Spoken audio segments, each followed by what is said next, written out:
Welcome to Center Stage. My name is Glenn Plaskin, and my very special guest today is comedienne Joan Rivers, who will talk about her life and about her special brand of humor.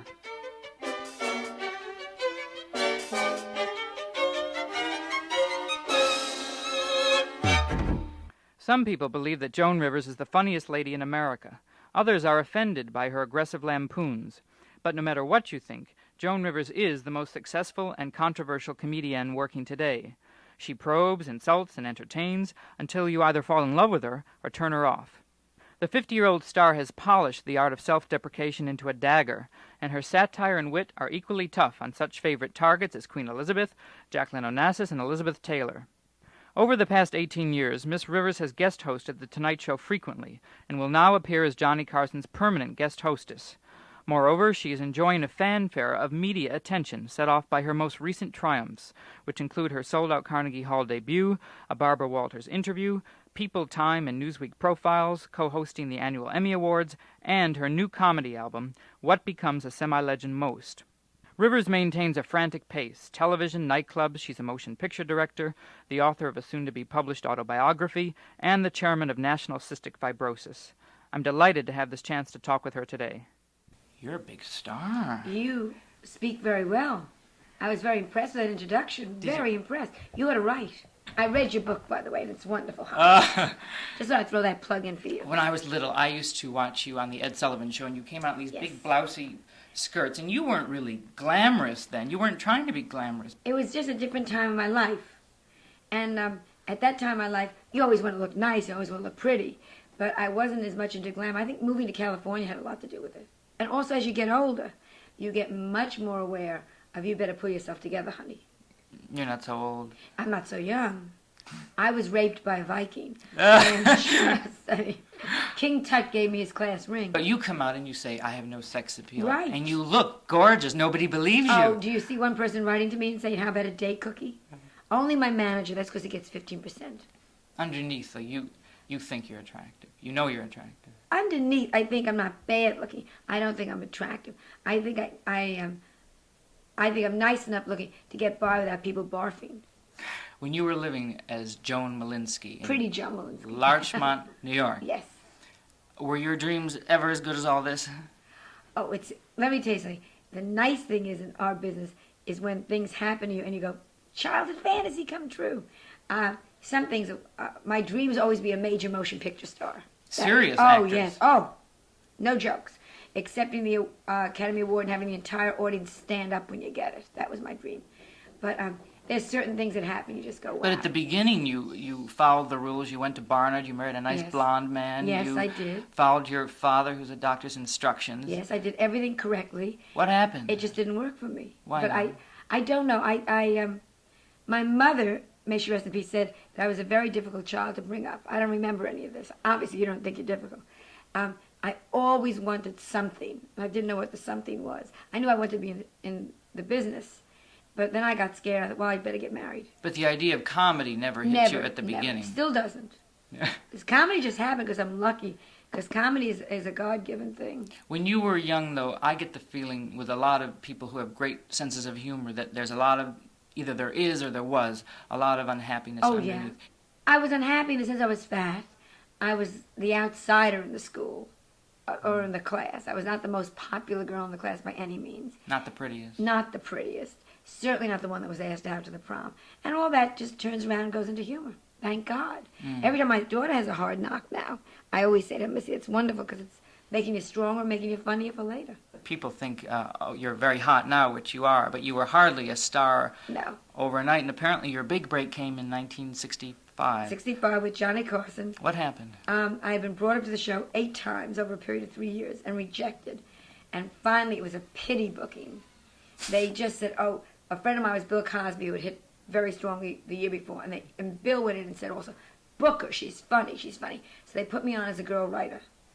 And Carson, we have a very magical thing going together. I just love him. I love him. And I think he likes me back, and he knows how to feed me, and he knows where my mind is going. And he liked me from the beginning, and he set me up the way George Burns would set up Gracie Fields. I mean, even not knowing me. And it was a wonderful night, and that night he said on the air, you're going to be a star. It was very exciting. And I owe my entire career to Johnny Carson. Nobody else would take a shot at me. They kept saying she's too outrageous. She's not right. She's only New York humor. She's only urban humor. You know, you hear all these. I read one thing that they said that you were too feminine to be a comic. I didn't understand what that meant. In those days, if you were going to be a comedian, you had to really be woo, woo, woo. You had to have buck teeth and ugly clothes. Phyllis Diller-esque, sort of. Yes. And Phyllis, you notice, has become a very lovely-looking woman. It's a change is taking place. But in those days, if you were going to be a comedian, you had to look ugly. And I said, nuts to this. You know, I was trying my best. And I was running out of college in my little black dress and my circle pin. And they weren't ready. They thought I was an ugly singer rather than a pretty comedian. When you see Johnny Carson hosting his own show, Yes. what about him do you admire as a host? The ease, the look of ease. Because as a hostess, as a guest hostess, I know the pressure and I understand behind sitting there and asking these simple questions, the research that's been done and the memorization that's been done and the concentration to follow where the guest is going to ask the right question next. And I am in awe of how he makes it look off the cuff and bubbly and easy. I just go, 23 years this man has been doing this. Do you think it's... Same suit, you know. That's it. If I ask you a question, you can tell me to go to hell if you Sure. don't like it. I'll say that in advance. So. But if you ask someone a question on the Carson Show, a national figure, Gregory Harrison or George Peppard or any of the other people, they can't tell you to go to hell so easily. Yes, they can't. They can say, I don't want to talk about that. No. And also, you know who you're going to ask. I asked George Peppard about punching Elizabeth Ashley and beating her up because it was in her book. And I feel that gave George, once he got through slapping me around, I think that gave George a great platform to come out and say I didn't do it and the book was a lie. Now I'm having Elizabeth Ashley on coming up the next week I host. So that's going to be fun because I'm going to say George denied it. And I'm hoping she'll show us her scars. See, I like that. That's the fun of television. It should be fluffy and it should be gossipy. You want to know what's going on. Yeah, and you want to know. I like it to be National Enquirer. I read a lot of nasty things that, what's the line between a joke and an insult, that you'll use anything. Oh, it's not so. It's not. Ridiculous. Let me give you one example. Yeah. Karen Carpenter. Oh, of course there was a Karen joke Carpenter about David Brenner and losing weight. And it's a she, very funny joke. I said David likes it was an off-the-cuff thing. I was talking to students at UCLA, and one of them said, "Tell me about David Brenner, who's my best friend." And David likes very thin ladies. I mean, and I said David Carpenter likes them so thin that David Brenner, he would have taken out Karen Carpenter if she had lost 5 more pounds. And the audience just roared because it was off the top of my head. Just laughed and applauded. It was wonderful. But that's not bad taste. That's silly and fluffy, and it's the kind of thing, what I do, sometimes I go too far, which is why they call me outrageous. I say in public what you say to your friends in private. or to yourself. Or to yourself. And sometimes, yes, you go, oops, gee, I shouldn't have said that. What would be an example of something that was too far? I don't know. I'm usually pretty sensitive. Too far would be to talk about Grace Kelly The day of her funeral. the day of her funeral. Okay, that's just which I did not do. No. You know, too far is to talk about anything that I feel is offensive. But everybody has different levels. I thought the David Brenner remark was a wonderfully funny remark. Yeah, and so did the audience. The audience just thought, oh, wow, funny. And you don't mean any disrespect. I knew Karen. She was a terrific girl. And it's tragic that she died. Terribly sad that she died at 32. But I cover everything with humor.